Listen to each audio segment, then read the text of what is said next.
So boring ಅಂದ್ಲ ಅಲ್ಲೇ ಒಬ್ಳು ಪುಣ್ಯಾತ್ಗಿತ್ತಿ. ಅಮ್ಮ ಸೇಮ್ ಪಿಂಚ್ ಅಲ್ಲೇ ಜಗಟ್ಕೋ ಅಂದೆ. ನಂಗೂ ಬೇಜಾರಿಲ್ಲ, ಏನ್ ಮಾಡ್ಲಿ.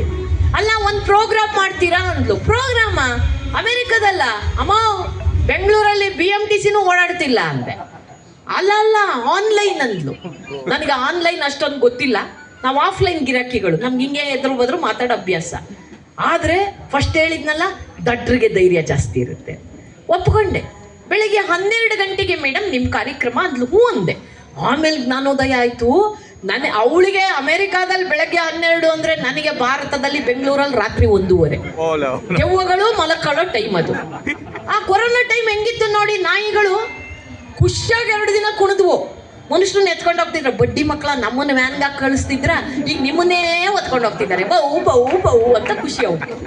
ಆಮೇಲೆ ಅವು ಸುಮ್ಮನೆ ಆಗ್ಬಿಟ್ವು. ಯಾಕೆ ಅಂದ್ರೆ ನಮ್ಮ ಓನರೇ ಇದಾರೋ ಇಲ್ವೋ ಅಪ್ಪ, ಆಚೆ ಬರ್ತಾ ಇಲ್ಲ, ಕಾಣಿಸ್ತಾ ಇಲ್ಲ. ಅವು ಸುಮ್ಮನೆ ಆಗ್ಬಿಟ್ವು. ಜನನೇ ಇಲ್ಲದೆ ಯಾರಿಗೆ ಹೊಗಳ್ಬೇಕು ನಾವು ಅಂತ. ಆ ಪರಿಸ್ಥಿತಿ. ಇವಳು ಆನ್ಲೈನ್ ಶೋ ಕೇಳಿದ್ಲು, ಒಪ್ಕೊಂಡೆ. ಹೆಂಗೂ ಮನೇಲೆ ತಾನೆ, ಆದ್ರೂ ಹಿಂಗೆ ರೆಡಿ ಆಗ್ಬೇಕಲ್ಲ. ನನ್ನ ಮಗಳನ್ನ ಕೇಳಿದೆ, ಮಗಳೇ ನಿನ್ ಲ್ಯಾಪ್ಟಾಪ್ ಅಲ್ಲಿ ಆ ಝೂಮ್ ನ ಒಂಚೂರು ಸೆಟ್ ಮಾಡ್ಕೊಡು. ನಂಗೆ ಬರಲ್ಲಲ್ಲ. ನಮ್ಮ ಮಗಳು, ಅಯ್ಯೋ ನಿಮಗೆ ಲ್ಯಾಪ್ಟಾಪ್ ಬೇಕಾ? ಜಗತ್ತೆಲ್ಲ ನಮ್ಮನ್ನ ಕೊಂಡಾಡುತ್ತೆ. ಬುಡ್ಡಿ ಮಕ್ಕಳು, ನಮ್ಮ ಮಕ್ಕಳೇ ನಮ್ಮನ್ನ ನಂಬಲ್ಲ. ಅದು ಆಫೀಸ್ದು. ನಾ ಹೇಳ್ದು, ಅಯ್ಯೋ ನಿನ್ನ 4.5 kg ಇದೆಯಲ್ಲೇ, 9 ತಿಂಗಳು ಹೊಟ್ಟೆಲ್ಲಿ ಇಟ್ಕೊಂಡು ಓಡಾಡಿದ್ದೀನಿ ನಾನು. ನಾ ಹಂಗೆ ಬೇಜಾರು ಮಾಡ್ಕೊಂಡ. ಎರಡು ಕಲ್ಲಂಗಡಿ ಹಣ್ಣು ಸೈಜ್ ಇದ್ಲು ಅವಳು. ಒಂದು ಲ್ಯಾಪ್ಟಾಪ್ ಕೊಡಕ್ಕೆ ಹಿಂಗಾಡ್ತೀನಿ. ನೀವು ಇವೆಲ್ಲ ಮಾತಾಡ್ಬೇಡಿ, ಆಫೀಸ್ ಲ್ಯಾಪ್ಟಾಪ್ ಅದು ಅಂತ ಗೊಣ ಅಂದ್ಲು. ಆಮೇಲೆ ಕಾರ್ಯವಾಸಿ ಕತ್ತೆ ಕಾಲ್ ಕಟ್ಟು ಅಂತ ಕನ್ನಡದಲ್ಲಿ ಒಂದು ಮಾತಿದೆ. ಬಾಯಲ್ಲಿ ಹೇಳಲಿಲ್ಲ, ಮನ್ಸಲ್ಲಿ ಕತ್ತೆ ಮರಿ ಬಗ್ಗೆ ಹಂಗೆ ಅನ್ಕೊಂಡೆ. ಹ್ಞೂ ಅಂತ ಸೆಟ್ ಮಾಡಿಕೊಟ್ಲು. ನೀವು ಯಾವ ಬಟನ್ನು ಮುಟ್ಬೇಡಿ, ಮೇನ್ ಸ್ವಿಚ್ ಆರಿಸ್ಬಿಡಿ ನೀವು ಶಂಕ ಹೊಡೆದ ಮೇಲೆ ಅಂತ. ನಮ್ಮ ಭಾಷಣನ ನಮ್ಮ ಮಕ್ಕಳು ಶಂಕ ಹೊಡಿಯೋದು ಅಂತಾರೆ. ಹ್ಞೂ ಅಂದೆ. ಎಲ್ಲ ಸೆಟ್ ಮಾಡಿಕೊಟ್ಲು. ಅವಳು ಹೋಗಿ ರೂಮಲ್ಲಿ ಮಕ್ಕಂಡ್ಲು ರಾತ್ರಿ 1:30. ನನಗೆ ನಾವೆಲ್ಲ ಮಧ್ಯಮ ವರ್ಗದ ಜನ. ಅದರ ಅರ್ಥ ಇಷ್ಟೇ, ನಮ್ಮ ಮನೆಗೂ ಪಕ್ಕದ ಮನೆಗೂ 2 ಅಡಿ ಗ್ಯಾಪ್ ಇರುತ್ತೆ. ನಮ್ಮ ಮನೆಗೂ ಒಂದು ದೊಡ್ಡ ಕಿಟಕಿ ಇದೆ. ಈ ಮನೆ ಆ ಮನೆ ಟ್ರಾನ್ಸಾಕ್ಷನ್ಗಳು ಎಲ್ಲ ಅಲ್ಲೇ ನಮ್ದು ಲೈವ್ ವಿಡಿಯೋಗಳು ನಡೀತಾ ಇರ್ತವೆ.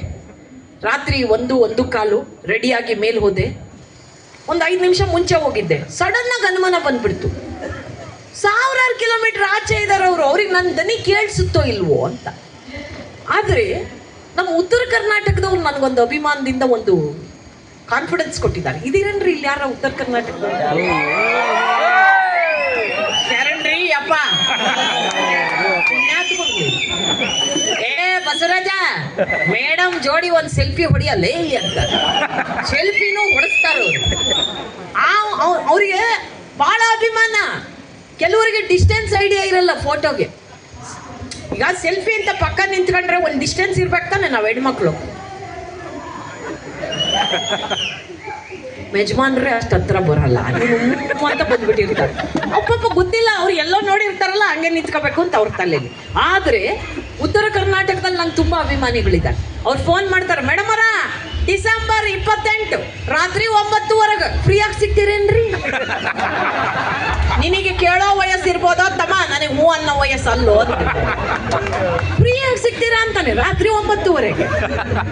ರೊಕ್ಕ ಕೊಟ್ರೆ ಹೋಗಲ್ಲ ನಾನು ಅಂದೆ. ಅಲ್ರಿ ಕಾರ್ಯಕ್ರಮ ಕೊಡ್ಬೇಕ್ರಿ ಅಂದ. ಮತ್ತೆ ಅದನ್ನ ಕೇಳೋ ಯಪ್ಪ, ಅದೇ ಬಿಟ್ಟಿಯಲ್ಲ ನೀನು, ಫಿಲ್ ಇನ್ ದ ಬ್ಲ್ಯಾಂಕ್.